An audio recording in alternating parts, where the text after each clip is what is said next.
Шинэ гэрээний алгасал баярын ариун цугларалтын өдөр болж байна. Одоо дэлхийд даяарх Сионы итгэгчид алгасал баярыг хамтдаа тэмдэглэж байна. Өнөөдөр энэхүү утга учиртай алгасал баярыг тэмдэглэх боломж бидэнд олгосон. Юсахын бурхандаа мөнхийн талархал, яруу алдар өргөе. Бурханы энэ дэлхий дээр тогтоосон сургаалууд дундаас алгасал баярыг үнний дээд үнэн гэж үзэж болно. Бурхан аль ч үед алгасал баяраар дамжуулан хүн төрөлхтөнд авралын баярт мэдээ амлаж, алгасал баяраар дамжуулан агуу түүх өрнүүлж ирсэн байдаг. Тиймээс алгасал баяр байхгүй сүмийг хуурамч сүм гэж хэлсэн ч асуудал болохгүй. Яагаад гэвэл Есүс энэхүү алгасал баярыг тэмдэглэхийг ихэд хүссэн. Үнэнхүү сэтгэлийг нь Луг 22 дугаар бүлэгт тэмдэглэсэн байдаг. Матай 26 дугаар бүлэг, Марк 14 дугаар бүлэг зэрэг Библийн энд тэмдгүй. Есүс чав нартайгаа хамт алгасал баяр сахиж байсан талаарх тэмдэглэлүүд байдаг. Египтэд ч алгасал баярыг 3500 жилийн өмнө тэмдэглэсэн. Мөн сүү зүгийн балаар урсдаг Канаан нутагт орохын өмнөхөн Бурхан өөрийн ард түмнээ алгасал баяр сахихад хөтлсөн түүхийг Библийн зөвнөлийн үднээс авч үзвэл маш чухал зөвнөлийн нэг хэсэг юм. Алгасал баяр тухайн цаг үеэр хязгаарлагдсан юм биш. Бурханы сургаал дагуу Юдагийн үе үеийн хаадын өдрүүдэд ч алгасал баярыг тэмдэглэсээр ирсэн байдаг. Йосия, Хизкия зэрэг хаадч алгасал баярыг тэмдэглэж Бурханаас асар том ёроол авсан юм. Иймэрхүү үйл явдал тасралтгүй өрнөсөөр үргэлжилсээр байсан. Израильчууд Бабилонд олзлогдсон ч дараа нь чөлөөлөгдөн их нутагтаа эргэн ирдэг. Их нутагтаа эргэж ирэхэд нь Юзрат тэдэнд бид алгасал баяр хэмээх энэхүү утга учиртай баярыг тэмдэглэх ёстой. Бид алгасал баярыг тэмдэглээгүйгээс болоод бусад улс оронд олзлогдсон тэдний боол болсон. Манай улс хүчрхэг байж чадахгүй. Дорой буурай болсон шалтгаануудын нэг нь Бурханы ариун сургаалыг зүй ёсоор цахиж мөрдөөгүйтэй холбоотой гэж хэлдэг. Ингээд Юзра алгасал баярыг чандлан сахисан талаар Библийн Юзра номны тэмдэглэлд гардаг. Зөвхөн энэ ч биш. 2000 жилийн өмнө Есүс алгасал баярын үнний тухайд би энэхүү алгасал баярыг та нарын хамт тэмдэглэхийг ихэд хүссэн гэж ингэж хүртэл айлдаад хүн төрөлхтөнд маш үнэт өв болгон үлдээсэн юм. Гэвч хачирхалтай нь өнөө үед бидний эргэн тойронд алгасал баяр тэмдэглэдэг сүм байдаггүй. Энэ үнэхээр хачирхалтай. Есүс болон элч нар алгасал баяр тэмдэглэхийг чин сэтгэлээсээ хүсэж байсан. Паул элч алгасал баяр шинэ гэрээний үннийг эрч хүчтэйгээр тунхаглаж Библиэд Коринт гэж тэмдэглэгдсэн Европын газар нутгуудад хүртэл алгасал баярыг тунхаглахаар явсан. Иесус Христ загалмаа дээр амьсгал хураасныхаа дараа 3 дахь өдрөө амилсан. Дараа нь 40 дахь өдрөө чидүн уулнаас тэнгэрт одож 50 дахь өдөр анхны сүмийн бүх итгэгчдэд эхний бороо ариун сүнсийг цутган өгсөн байдаг. Үүний үр дүнд анхны сүм мэдэгдэхүйд сэргэж идэвхтэй болсон. Иесусээс шууд сурсан шавнаар олон хүнд зааж сурган Иесус Христийн сургаалыг бүрэн дамжуулсан. Ийхүү үе үеийн шавнар үе дамжин 300 орчим жилийн турш алгасал баярыг энэ дэлхий дээрх үнний дээд үнэн гэж тасралтгүй тэмдэглэж байв. Гэтэл манай эртний 325 онд Ромын эзэн хаан Константин Христийн шашны удирдагчдыг дуудан цуглуулав. Одоогийн Туркийн нутаг дэвсгэрт байдаг Никеа гэдэг газар шашны хурал хуралдсан. Тэнд тэд алгасал баярыг устгах үнэхэрийн аимшигт үйлдэлүүд хийсэн. Тухайн үед Ромын эзэн хаан болохын тулд Ромын шүтдэг нарны бурхны тэргүүн тахилч байх ёстой. Тэгж байж эзэн хаан болно. Иймээс Ромын эзэн хаан гэхээр улс төрийн хувьд бүрэн эрхт хаан төдийгүй Ромын бүх иргэдийг захирах шашны дээд удирдагч байв. Нарны бурханд итгэдэг дээд удирдагч. Бурханд итгэх итгэлийг хүлээн зөвшөөрөх шалтгаан байхгүй шүү дээ. Иймээс хамгийн дээд алгасал баярын үнэн тэр цагаас алга болсон.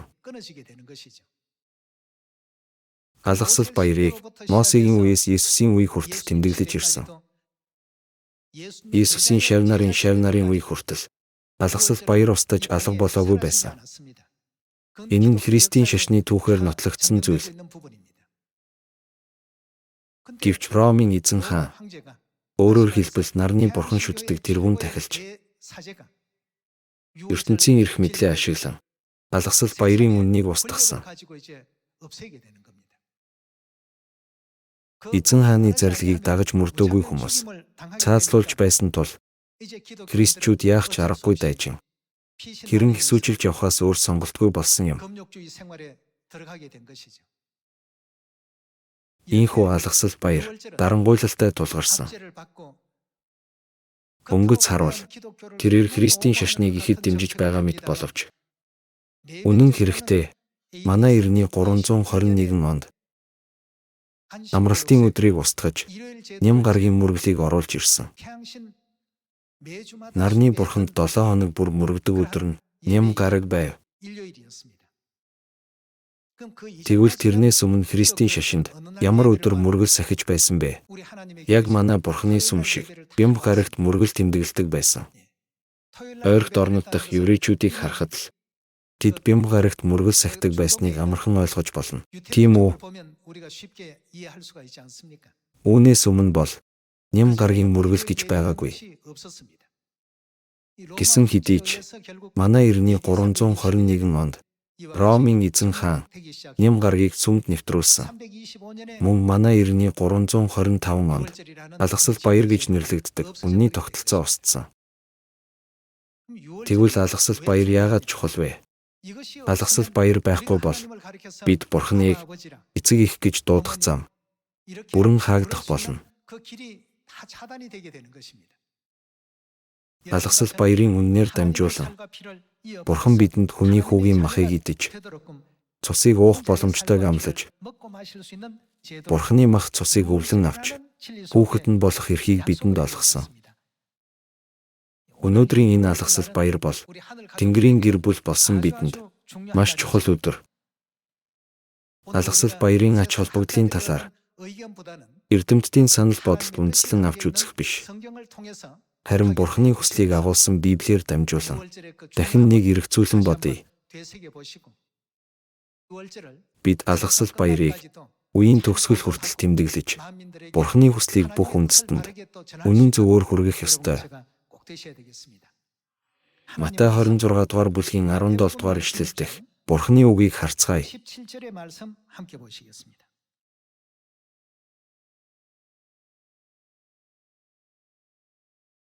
26 дугаар бүлгийн 17 дугаар ишлэл.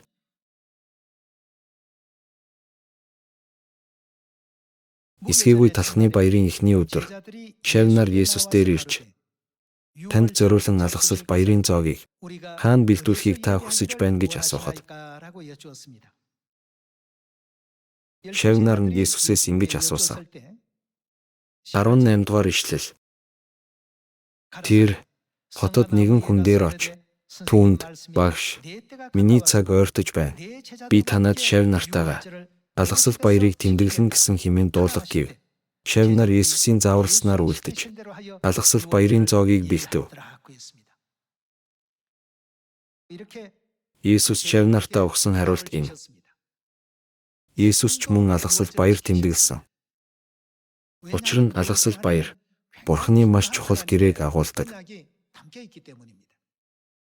Тиймээс л алгасал баяр тэмдэглэх жишээ эхлээд үзүүлсэн.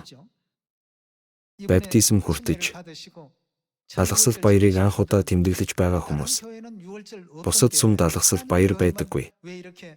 Яагаад зөвхөн Бурхны сүм л алгасал баярыг тэмдэглэдэг юм бол гэж асууж магадгүй.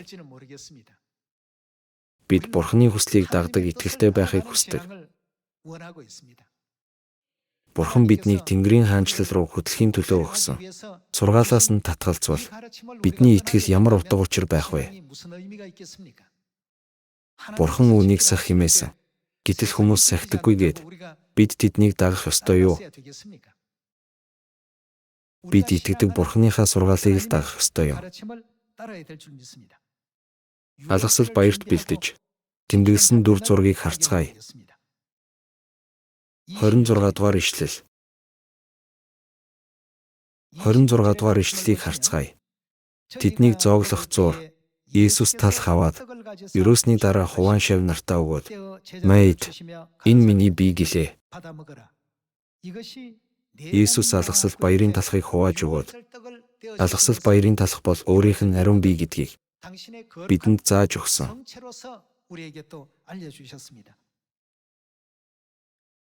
27 дугаар ишлэл.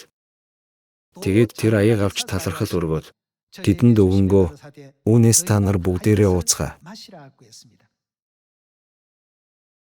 Бид аягыг уун гэж байхгүй шүү дээ. Аяганд хийсэн алгасал баярын дарсыг уун гэсэн үг биз дээ. Үүнээс та нар бүгдээрээ ууцгаа." Энэ нь өөрөөр хэлбэл алгасал баярын дарс нь гим нүглийн уучлалын тулд олны төлөө урсгах гэрээний цус минь юм.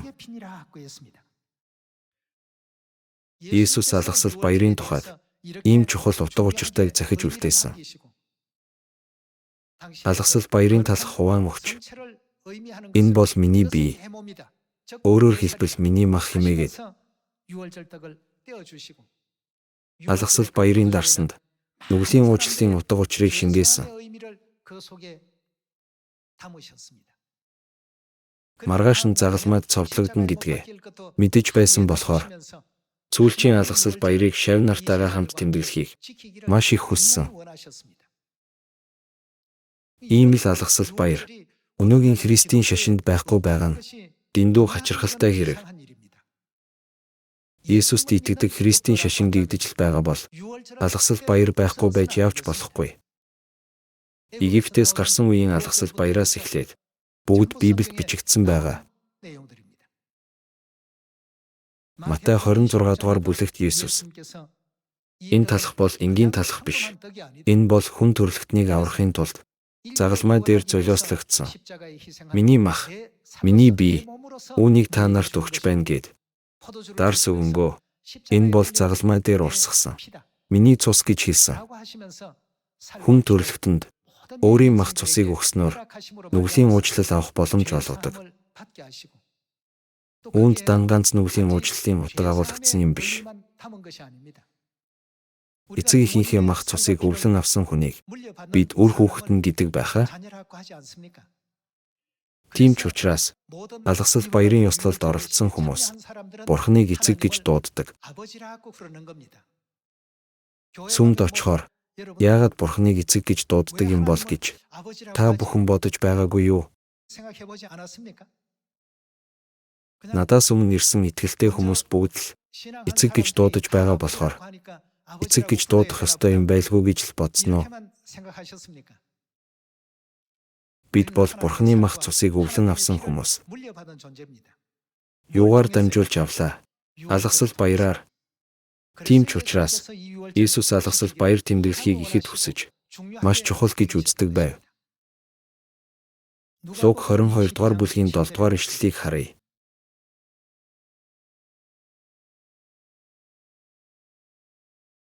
Луг 22 дугаар бүлгийн 7 дугаар ишлэл.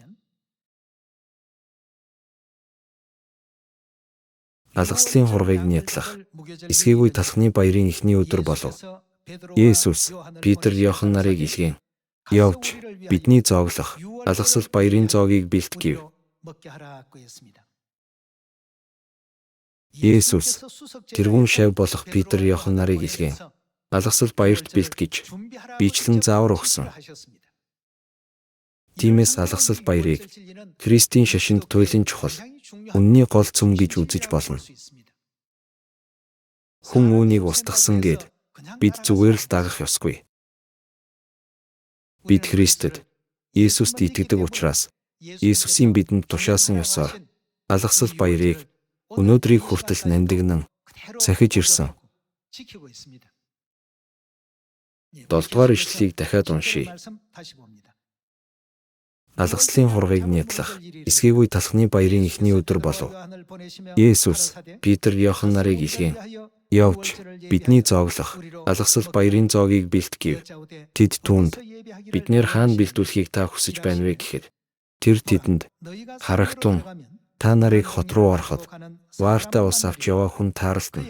Тэр хүний орох гэрт дагаж ор. Тэгээд та нар гэрийн эзэнд багш маань шав нартайгаа алгасал баярын зоог барих. Зочны өрөө хаана байна вэ гэж хэлүүлж байна гэрээ. Тэр та нарт дээд давхрын тавилгатай том өрөөг үзүүлнэ. Тэнд бидэнд зоог бэлтгэжээ. Тэд явж түүний айлцнаар бүгдийг олж яасан бэ? Алгасал баярын зоогийг бэлтгэв. Тэд алгасал баяр тэмдэглэх бүх бэлтгэлийг хангасан. 14-р ишлэлийг уншийе. Цаг болоход өөрөөр хэлбэл алгасал баярын цаг болоход тэр тухлан суулаа. Илч нар түүнтэй хамт байв.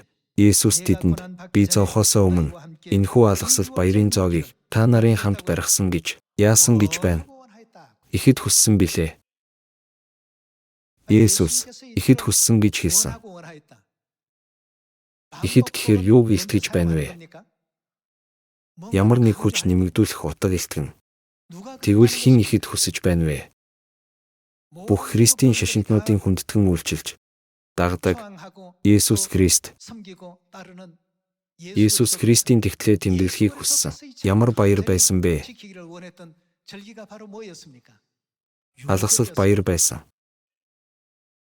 Гэтэл дэлхийд Бурхны сүмээс бусад бүх сүм алгасал баяр тэмдэглэдэггүй. Энэ алгасал баярыг Иесус ч тэмдэглэсэн гэхээр зарим хүн таны Библи минийхээс өөр юм биш үү гэд Библитэйгээ харьцуулж үздэг. Библийг ариун бичээс нийгэмлэхээс гаргасан тул бүгд адилхан.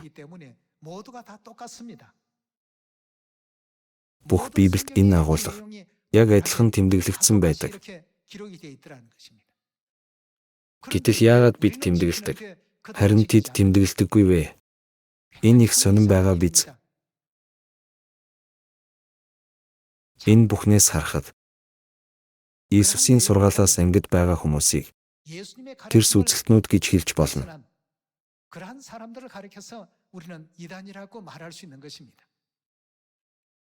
15-р ишлэлийг дахиад уншийе. Иесус тэдэнд би зовхосоо өмнө маргааш нь загалмаад цовдлогдох байсан учраас энэхүү алгасал баярын зоогийг та нарын хамт барихсан гэж яасан гэсэн бэ? Тиймээс Иесусийн хүссэн хүлээсэн тэмдэглэхийг ихэд хүссэн алгасал баяр бол 2000 жилийн өмнө Маркийн дээд давхрын өрөөнд тэмдэглэсэн алгасал баяр байв. 19-р ишлэл рүү очие. 19-р ишлэлийг харцгаая. Тэр талх авч талархал өргөөд Хуан тэдэнд өгөхдөө энэ бол та нарын төлөө өгөх миний бие мөн. Намайг дурсаж үүнийг үйлдэж айлдав. Иесус намайг дурсаж энэ алгасал баярыг заавал тэмдэглэх гэж тодорхой тушаасан. Алгасал баяр бол Иесусийн тушааж зарлиг болгон тогтоосон өдөр. Алгасал баяр байхгүй сүмийг Иесуст итгэдэг сүм биш гэж хэлэхэд буруудахгүй. Намайг дурсаж үүнийг үйлдэж айлдав. 20-р ишлэл. Тийм эцгээсний дараа тэр мөн аяг авч энэ аяг нь та нарын төлөө урсах миний цусаар тогтоогдох шинэ гэрээ юм. Шинэ гэрээний алгасал баярын үнэн бол Бурхан хүн төрлөختний төлөө энэ дэлхийд махан биеэр ирээд тогтоосон туйлын үн цэнтэй үнэн юм шүү дээ. Шинэ гэрээ алгасал баярын үнэн байхгүй сүмийг Христийн сүм гэж хэлэх аргагүй. Учир нь Бурхан 3500 орчим жилийн тэртээ Мосегийн үеэс л алгасал баярыг маш чухал гэж онцолж ирсэн. Өнөөдөр гэтэл 12 дугаар бүлгийн үгнээс ч бас харцгаая. 3500 орчим жилийн өмнөөс тэмдэглэж ирсэн алгасал баярыг энэ үед үл тоомсорлож байгаа нь Бурханыг харахад үнэхээр харамсалтай байх юм. Гэтэл 12 дугаар бүлгийн 21 дугаар ишлэлийг харцгаая.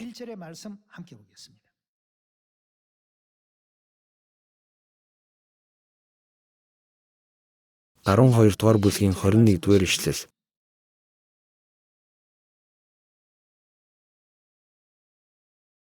Мосе Израилийн бүх ахмадыг дуудан тэдэнд явж урагтаа хурав шилж аваад алгасалд нядал.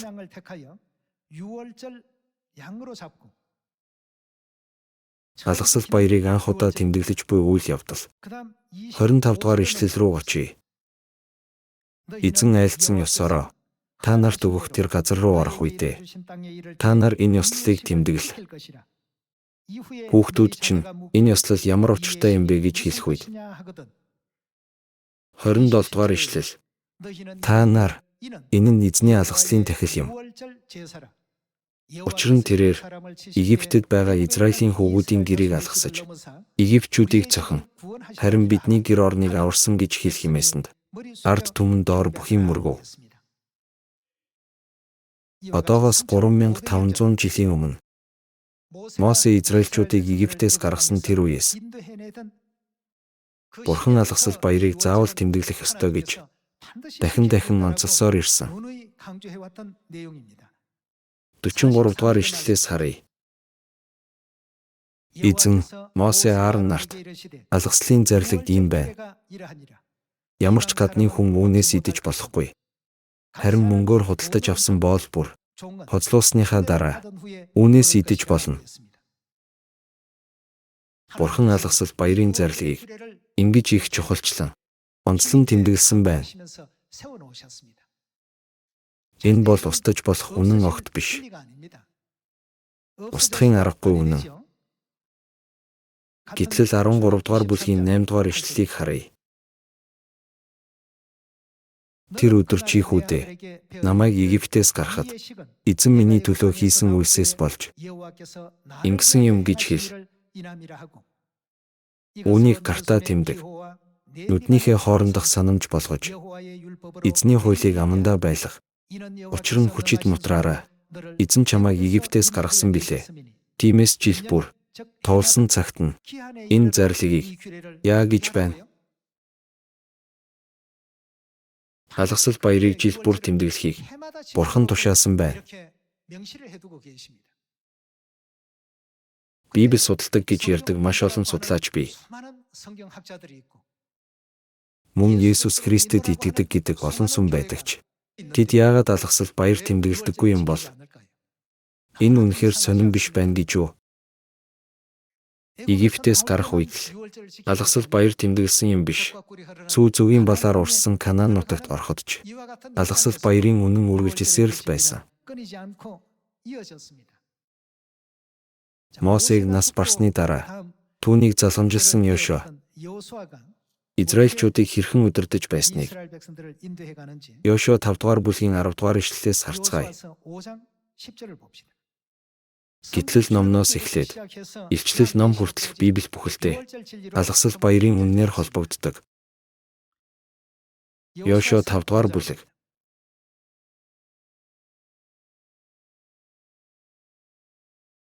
Йошуа 5 дугаар бүлгийн 10 дугаар ишлэл. Уг сарын 14-ний өдрийн орой Израилийн хүүгүүд Ирхогийн тал газарт гэлгалт буудалж байхдаа алгаслыг тэмдэглэв. Гэр бүлүүдээ алгасал баяр тасарчхаагүй байгаа биз үргэлжилсээр л байна. Цаг үе түүхээс үл хамааран Бурханд үйлчлдэг хүмүүс алгасал баярыг санаж үүнийг заавал сахих ёстой. Бүх Израильч бас ингэж ирсэн. 10 дугаар ишлэлийг дахиад уншийе. Уг сарын 14-ний өдрийн орой Израилийн хүүгүүд Иерихогийн тал газарт гэлгалт буудалж байхдаа алгаслыг тэмдэглэв.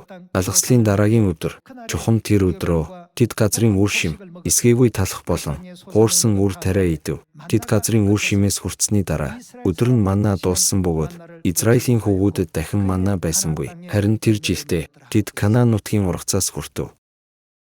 Ийхүү тэд алгасал баярыг тэмдэглэж зүү зүгийн балаар урссан Канаан нутагт орсон. Энэ мэд Бурхан тэднийг Египет нутгаас зүү зүгийн балаар урсдаг Канаан нутагт хүрэхэд үе үеийн хаадын үед тэр бүх хил олзлогдсон амьдралаас чөлөөлөгдөж их нутагтаа ирсэн үед нь алгасал баяр сахихыг тушаасаар байв. Түгээрч зогсохгүй сайн мэдээний номд Есүс Христ шав нартайгаа хамт алгасал баярын зоог барихыг ихэд хүссэн гэж айлдаад алгасал баярын талах дарсны утга учирыг тайлбарласан байдаг. Энэ талах бол миний бие. Энэ дарс бол олны нүглийг уучлахын тулд урсгах гэрээний цус минь. Талах идэж, дарсуу, үүнийг санаж, жил бүр заавал тэмдэглэх гэсэн байдаг. Ингэн зааж өгсөн байтал Есүст итгэдэг гэдэг өнөөгийн сүмүүд үүнийг тэмдэглэдэггүй гэдэг нь Есүст итгэхгүй байгаагаас ялгаагүй юм. Библийн хамгийн чухал гол агуулга нь алгасал баяр. Гэтэл манай эртний 325 онд Ром улсын нарны бурхан шүтэгчдийн дээд тэргүүн алгасал баярыг устгасан. Тэглээгээд өнөөгийн бүх сүм алгасал баярыг устгасан тэр сургаалыг дагах нь байж болох хэрэг мөн үү? Бид Есүсийн сургаалыг байгаагаар нь хүлээн авах ёстой. Илч нарын сургаалыг тэр хിവэр нь үргэлжлүүлэх ёстой. Энэ нь л Тэнгэрийн хаанчлалд хүрэх зам. Энэ нь л үннийг дагах зам. Тиймээс л Библийн 66 номонд Бурханы үгэн дээр огт нэмж хасаж болохгүй гэдэг юм. Нэмж хасаж огт болохгүй гэсэн. Нэмж хасахгүйгээр Бурханы үгийг байгаагаар нь хүлээж авах юм бол алгасал баярыг яах ёстой байна? Заавал сахих ёстой. Хэрв сахиж чадахгүй бол хүсэн хүлээсэн сүнсний авралтаа хүрч чадах нь уу? Матай 7 дугаар бүлэг рүү очие. Энэ талаар Есүсийн анхааруулж захиж үлдээсэн үг бий. Хүн төрөлхтний ирээдүйг урьдчилан харсан чухал агуулга энд гардаг. Матай 7 дугаар бүлгийн 21-р ишлэлийг харъя.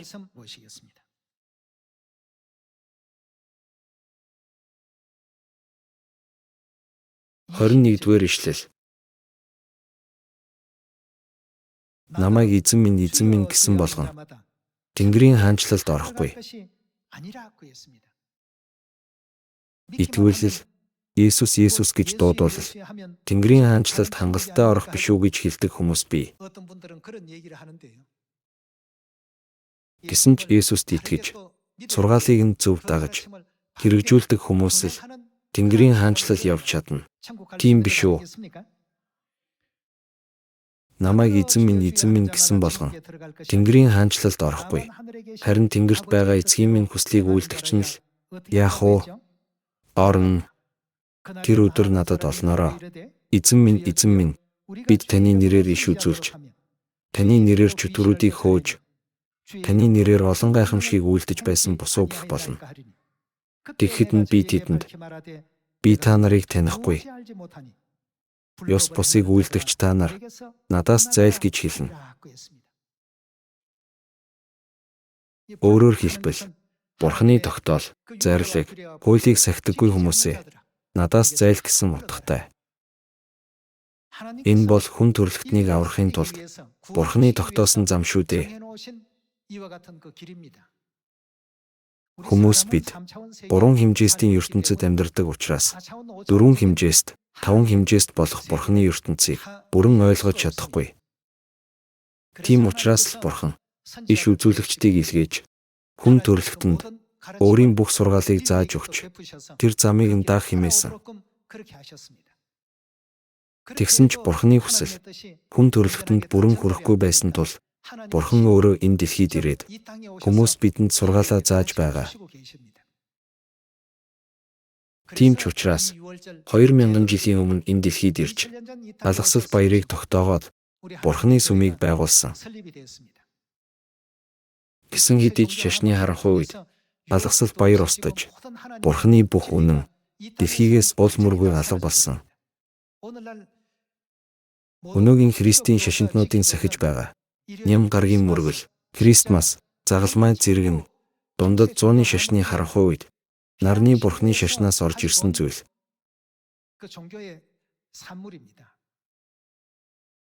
Эдгээрийг Есүс заагаагүй. Үүнийг мэдэхгүй хүмүүс зүгээр итгэвэл диваажин явах юм байна гэж бодоод ямар ч хамаагүй сүмд явдаг. Гэвч Библиэд заасан замыг дагдаг сүмийг олох ёстой. Өнөөдөр та бид Бурханы мах, Бурханы үнэт цусны ивэлийг хүртэж, Бурханыг эцэг гэж дуудах эрхийг олж авна. Иохан 6 дугаар бүлгийн үгнээс баталцгаая. Иохан 6 дугаар бүлгийн 53 дугаар ишлэл. 53 дугаар ишлэл. Есүс тэдэнд үннээр би та нарт хэлье. Хэрв та нар хүний хүүгийн махыг идэж цусыг нь уухгүй л бол та нарын дотор юу байхгүй гэж байна. Ам байхгүй гэдэг нь өөрөөр хэлбэл үхмэл байгаа гэсэн үг биз дээ. Дотор нь Христийн мах байхгүй. Христийн цус дотор нь байхгүй хүнийг үхсэнд тооцдог гэж Библиэд хэлж байна. 54 дугаар ишлэл. Миний махыг идэж цусыг уугч нь юутай гэсэн бэ? Мөнх амьтаа бөгөөд би түүнийг эцсийн өдөрт амьлуулна. 55 дугаар ишлэл рүү очие. 55 дугаар ишлэл. Миний мах жинхэнэ хоол, миний цус жинхэнэ ундаа мөн. Миний махыг идэж цусыг уугч нь миний дотор байж би ч түүний дотор оршин байна. Амьд эцэг маань намайг илгээсэн бөгөөд би эцгээр амьдрахын адил намайг идэгч нь мөн надаар яан гэж байна. Амьдрна гэсэн байна. Бидэнд мөнх ам өгч Тэнгэрийн хаанчлал явах зам нээхийн тулд Бурханы бидэнд өгсөн үнэн бол өнөөдөр бидний тэмдэглэж байгаа алгасал баяр юм. Та бүхэн Христийн шашны түүх, Католик сүмийн түүхийг судлах юм бол